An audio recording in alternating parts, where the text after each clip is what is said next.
And so that's kind of part of the problem, is that you get good at something and you stop practicing it. So you got to keep practicing all the time.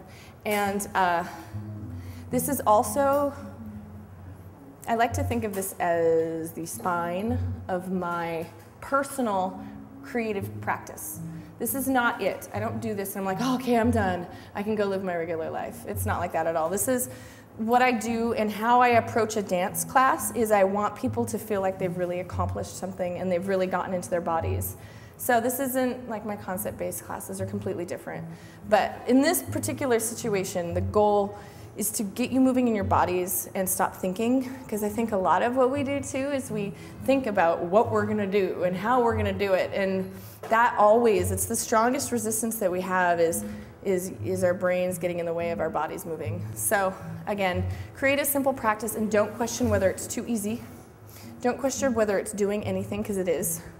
And don't start to second guess yourself with what am I doing anyway? That's a big one that I get in my body. The biggest one that I get is, this isn't doing anything for me, which is a trick. It's a fucking trick. When you have been training long enough, something starts to happen where you're like, this isn't doing anything. You're like, what are you doing? You don't need, so that's the biggest one that you have to fight.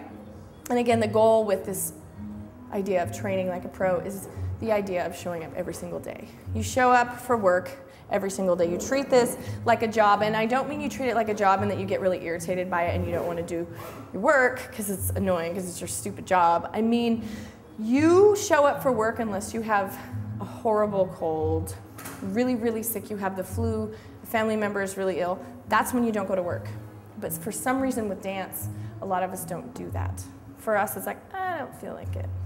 So when you start to treat it as though it's work and you have to respect it and there's no choice, that's when things start to change.